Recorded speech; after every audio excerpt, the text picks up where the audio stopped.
Assalamualaikum warahmatullahi wabarakatuh. Ya, selamat pagi teman-teman semuanya. Nah, di sini saya akan menjelaskan tentang materi fungsi gelombang. Nah, fungsi gelombang ini adalah materi awal sebelum kalian mempelajari teori orbital molekul.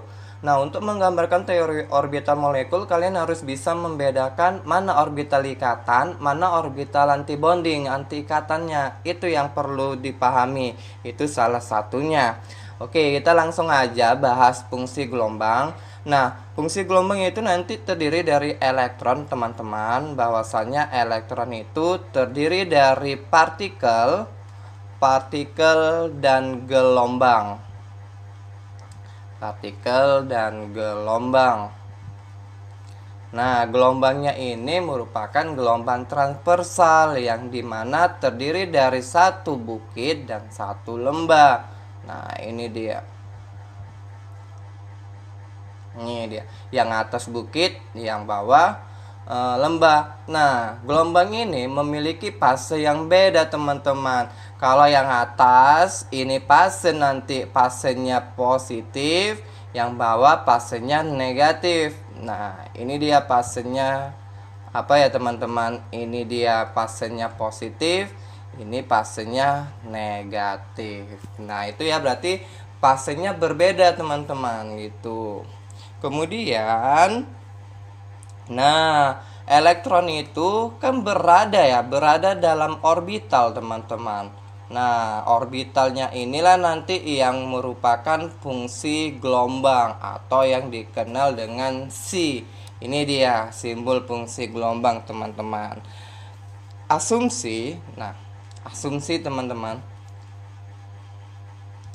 Asumsi ketika dua inti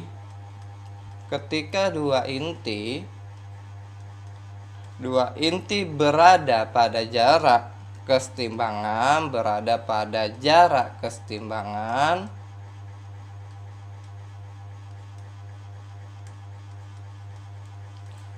elektron yang terlibat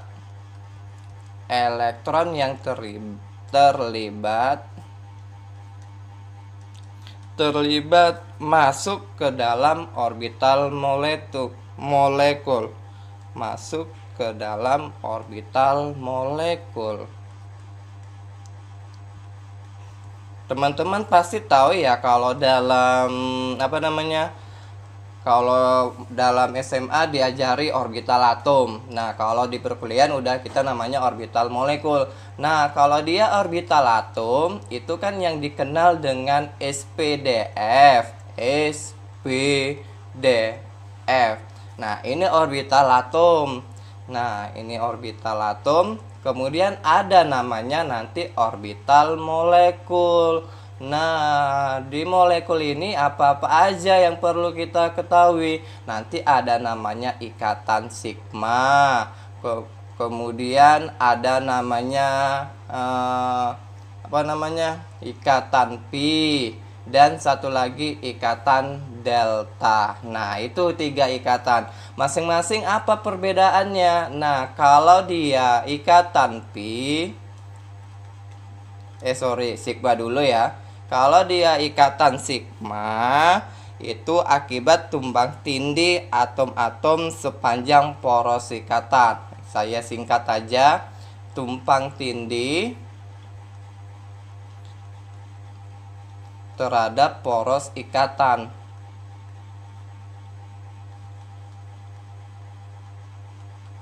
Nah, ini dia ikatan sigma itu akibat tumpang tindih orbital atom sepanjang poros ikatan. Biasanya ikatannya ini pada sumbu X. Nah, sumbu ikatannya.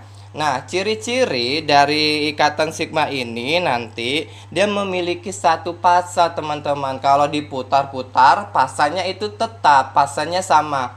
Contohnya, sini ya saya bikin ciri-cirinya. Fasenya sama, jika diputar fasenya sama.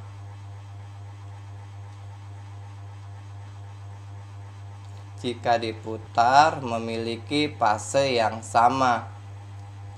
Nah, contohnya gimana? Nah, misalkan ada ini orbital ini satu orbital, kemudian ini satu orbital. Nah, ini orbitalnya sama ya, ini positif, ini positif. Jika fasenya sama, orbital fasenya sama, ini akan digabungkan. Ini saya beri warna aja. Nah, warnanya sama kan, warna biru. Nah, kemudian nanti jika digabungkan, dia akan bergabung gini. Akan terjadi akan terjadi orbital ikatan, teman-teman. Kalau fasenya sama, berikatan, digabung orbitalnya, maka dia akan membentuk orbital ikatan. Tetapi jika fasenya nanti berbeda, digabung akan membentuk tumpang tindih. Nanti saya akan jelaskan lebih rincinya. Oke, ciri-cirinya tadi kan jika diputar akan membentuk fase yang sama. Nah, jadi gini teman-teman, jika saya ambil nih, ini ya, saya ambil garis lurus. Nah, kalau saya putar 180 derajat ke kanan maupun ke kiri, nah yang atasnya ini kan tetap warna biru, yang bawahnya tetap warna biru. Nah, fasenya itu tetap sama, yaitu fase positif di dalamnya itu. Atau saya warnai tadi kan semuanya warna biru. Nah, itulah yang menandakan bahwasannya ciri-ciri ikatan sigma. Walaupun diputar berapa derajat, dia akan memiliki fase yang sama. Gitu teman-teman, paham ya? Nah, kemudian yang kedua itu ada namanya ikatan sigma. Ikatan sigma udah, ikatan pi. Nah, ikatan pi ini bertolak belakang dari ikatan sigma. Biasanya ikatan pi ini pada orbital p gitu, yang ada orbital p. Setelah terbentuknya ikatan sigma nanti barulah terbentuknya ikatan pi gitu teman-teman. Nah, ini nanti akibat tumpang tindih orbital atom-atom tidak berada poros ikatan. Berarti saya singkat.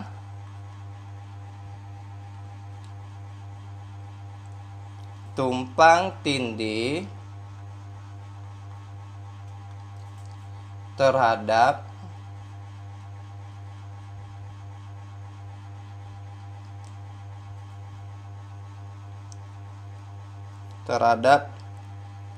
tidak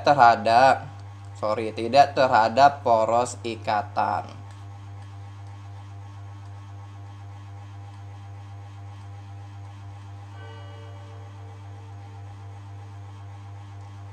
Nah, ini teman-teman.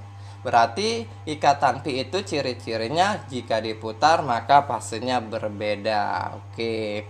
Kemudian yang terakhir, apa itu ikatan delta? Nah, ikatan delta ini biasanya terdapat jika pada orbital D.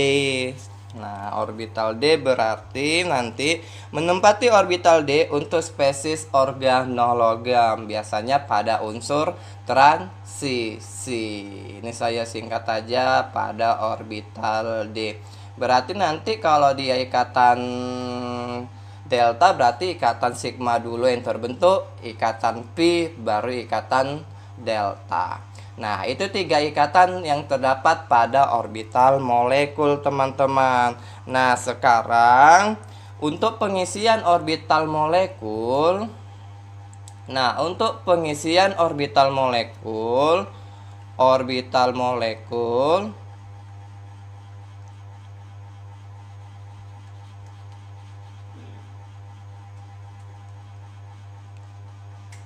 itu sama dengan orbital atom.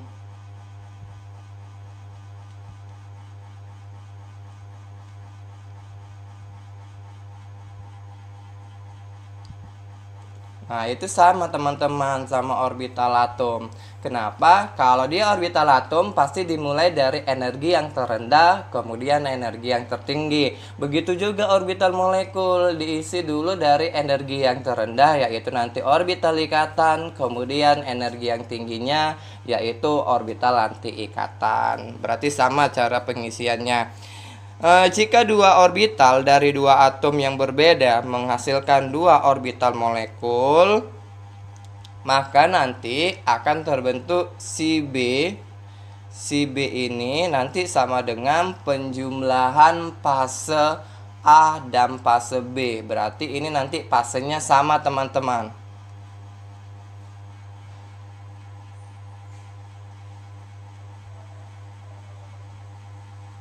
Nah, berarti jika ini nanti fasenya sama, berarti ini nanti terbentuk orbital ikatan.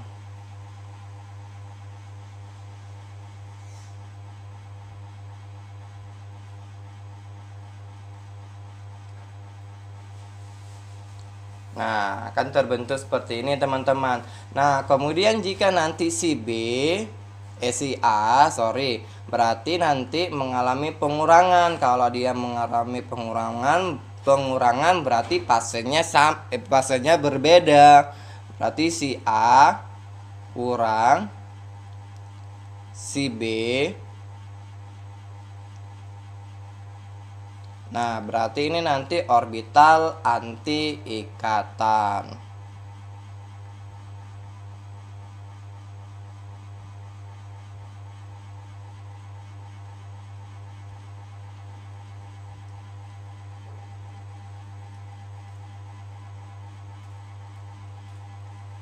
Nah, itu teman-teman. Itu ya perbedaan si B sama si A. Kalau dia si A berarti penjumlahan fasenya sama, yaitu kalau fasenya positif. Nah, itulah nanti yang terjadi orbital ikatan fungsi gelombangnya. Kemudian jika fungsi gelombangnya A, maka itu nanti fungsi gelombangnya mengalami pengurangan atau yang dinamakan orbital anti ikatan. Nah, contohnya ya, langsung aja saya kasih contoh. Nah, contohnya itu fungsi gelombang untuk H2+. Oke, contoh fungsi gelombang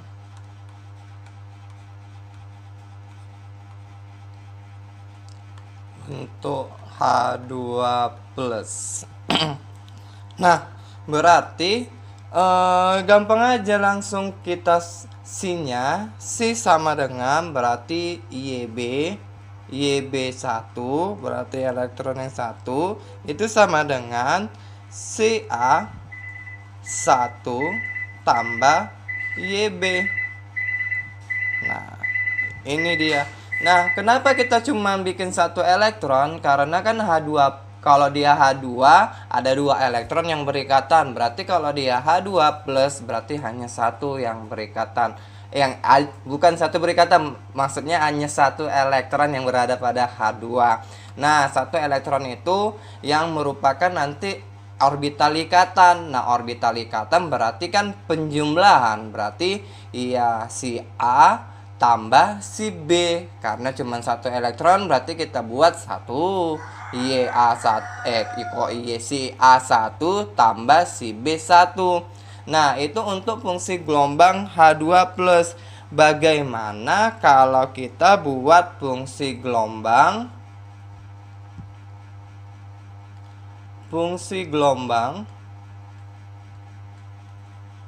untuk H2+. Kok H2 plus untuk H2. Nah, berarti kan di sini ada 2 elektron, teman-teman. Maka C sama dengan berarti nanti YB yang pertama, kemudian di sini YB yang kedua. Nah, saya tambahi ini untuk satu elektron. Nah, berarti kan kalau untuk satu elektron dari H2 kan berarti hanya yang berlaku untuk orbital ikatan. Berarti kita nanti ambil yang penjumlahannya, teman-teman. Paham ya penjumlahannya? Maka di sini nanti kita apain dulu yang YB1, kalau YB kebiasaan YB. Nah, kita pakai dulu si B-nya 1. Jangan lupa ya fungsi gelombang itu dibaca si. Maka di sini teman-teman si A1 ditambah si B1. Nah, kenapa? Ya, karena kan kalau dia fungsi gelombang B, maka ya penjumlahan. Berarti ini yang untuk yang satu. Nah, Kemudian kita pakai yang keduanya, berarti si A 2, kemudian tambah si B 2. Ya udah, kita masukkan lah, berarti ini kan dikuadratkan, berarti perkalian aljabar. Nah, berarti kalau dikuadratkan berarti ini kali ini, kemudian ini kali ini kali ini kali ini. Maka hasilnya nanti si A1 kali si A2 ditambah si B1, kemudian si B2 ditambah si A1 tambah si B-nya 2, kemudian di sini YA2, kemudian dikali YB1. Nah, inilah untuk fungsi gelombang untuk H2 1 elektron. Nah, 1 elektron berarti ini yang khusus untuk orbital ikatan, teman-teman. Nah, setelah kita udah tahu menggambarkan fungsi gelombangnya, ini paling dasar, masih paling dasar, teman-teman. Maka, nah, misalkan nih ada grafik. Misalkan nih ya. Nah, anggap lurus ya teman-teman, nih A, kemudian ini B.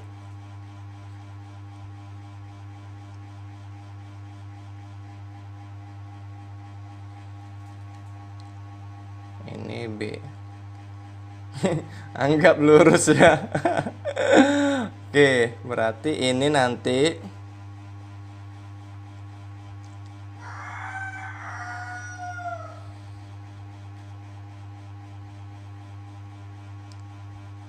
nah, kerapatan A tertinggi pada inti A. Berarti di sini nanti kerapatan tertingginya. Nah, kerapatan B berarti tertinggi pada inti B. Nah, ini ilustrasi teman-teman bahwasannya jika nanti ada orbital A, maka kerapatan tertinggi berada di puncak ini. Kemudian yang B-nya juga berarti kerapatan tertinggi pada yang ini, teman-teman. Nah, itu ilustrasinya.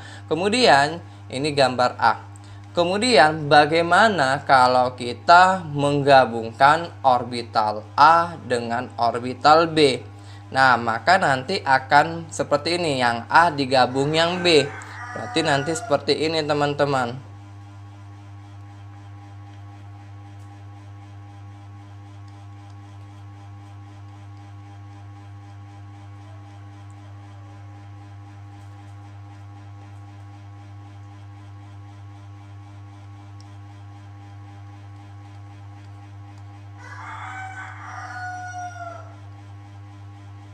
Nah, ini kombinasi dari A dan B. A dan B itu, orbital A dan B itu digabung dan memiliki kerapatan. Nah, kerapatan itu diperoleh dari kuadrat fungsi gelombang. Nah, di antara A dan B inilah kerapatannya. Kerapatan dari si B. Si B itu berarti kan fungsi gelombang A ditambah untuk fungsi gelombang B. Nah, ini berlaku untuk orbital ikatan, teman-teman.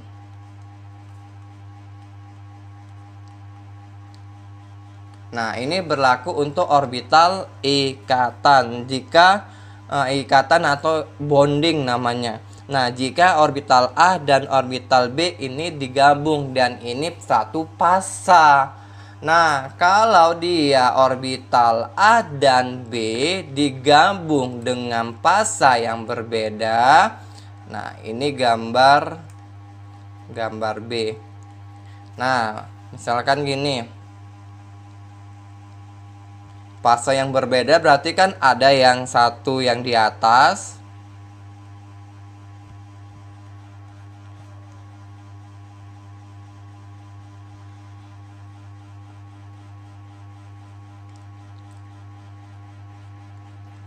Nah, ini fase.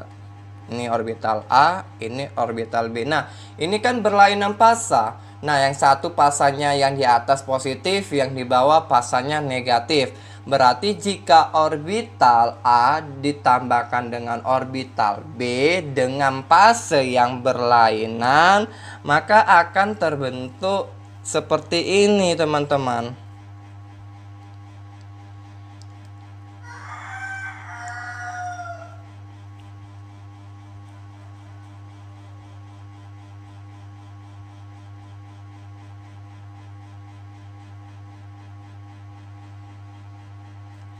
Nah, ini nanti fase A, kemudian ini B. Nah, setelah digabung, maka akan seperti yang pada gambar D ini, teman-teman.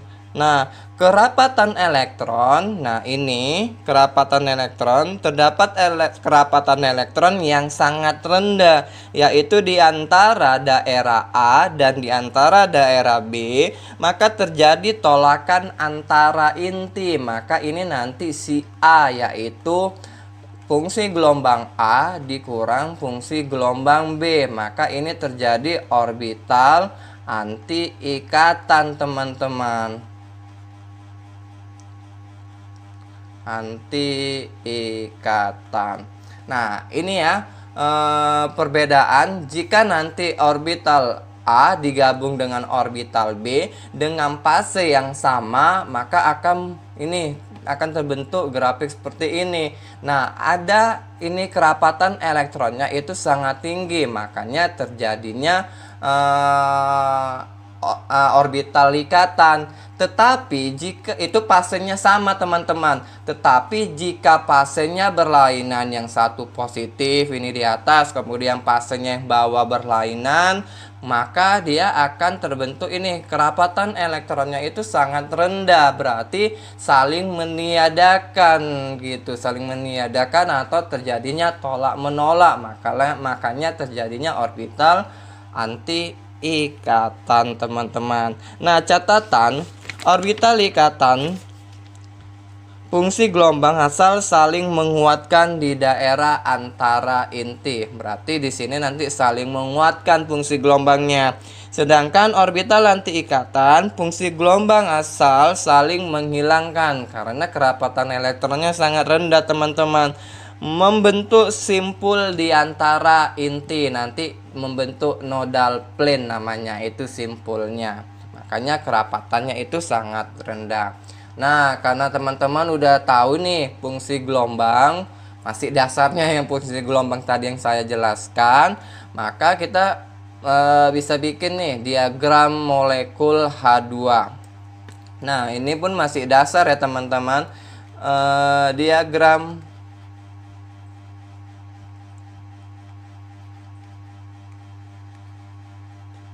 orbital molekul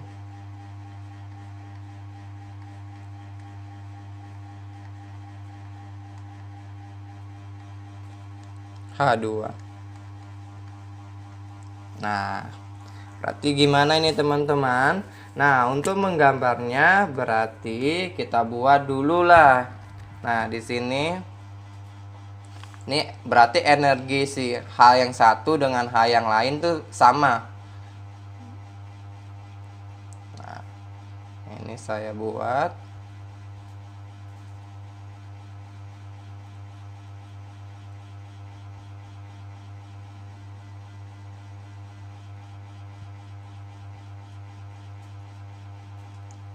Sorry kalau miring-miring.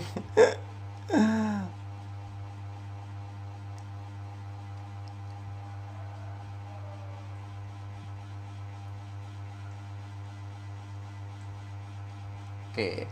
Nah, berarti di sini untuk yang H1, di sini H yang satu. Berarti di sini 1 elektron, maka di sini 1 elektron. Maka di sini si A, ini yang si B-nya. Nah, maka elektron yang terisi yang terlebih dahulu pasti yang bawah, karena ada 2 elektron, berarti ya udah pasangkan aja. Nah, ini orbital sigma ya, teman-teman. Oke. Nah, ya udah berarti 2. Karena pengisian orbital molekul tadi ingat teman-teman harus sesuai juga dengan orbital atom, diisi terlebih dahulu energi yang terendah. Ya udah selesai ini untuk diagram molekul. Maka di sini si B. Si B berarti ini nanti si A ditambah si B. Berarti yang bawah inilah nanti akan terjadi orbital ikatan. Nah, makanya molekul H2 itu ada teman-teman. Ini si A-nya. Karena nggak ada elektron si A-nya ya berarti tidak ada orbital antibondingnya teman-teman. Nah, kalau dia antibonding berarti gini nanti. Ada dua orbital nih. Nah, ini dia nggak menyatu, akan terjadi tolak menolak dan akan ada namanya simpul ini teman-teman, atau nanti namanya nodal plane. Kemudian jika nanti terjadi orbital ikatan, maka dua orbital itu menyatu teman-teman. Nah, ini dia. Ini dengan fase yang sama. Kalau yang atas ini dengan fase yang berlainan. Nah, tingkat energi atom hidrogen A dan hidrogen B, ini A, ini B, belum bereaksi dengan apa-apa awalnya teman-teman. Nah, ini energinya. Nah, kemudian yang terbentuk pada orbital ikatan saja berarti orde ikatannya 1. Nah, terbentuk orde ikatannya 1. Nah, gini teman-teman, untuk mencari orde ikatan itu nanti pakai aja jumlah orbital ikatan, saya singkat aja OB, dikurang jumlah orbital anti ikatan, berarti orbital ikatan ke OB, OI. Ngigo saya. Oke, berarti ini orbital ikatan OI, kemudian orbital anti ikatan OI. Nah, kamu bagikan dengan 2 teman-teman. Nah, berarti di sini kan nggak ada untuk orbital anti ikatannya nggak ada, berarti 0. Berarti di sini nanti 2 dikurang 0 bagi 2. Maka orde ikatannya 1. Maka molekulnya itu pasti nanti ikatannya tunggal. Seperti ini teman-teman. Nah, itu dia ya untuk orde ikatan. Nah, kemudian energi ikatan bonding, ini energi ikatan bonding itu lebih rendah. Makanya tadi saya bilang energinya itu lebih rendah dari energi mula-mula orbital 1s. Dan energi antibonding H2 lebih tinggi dari orbital 1s. Nah, berarti yang memiliki energi tertinggi itu ya antibonding. Nah, makanya kalau dia antibonding itu berarti anti ikatan, akan terjadinya tolak menolak karena ya energinya itu nggak stabil, energinya tinggi.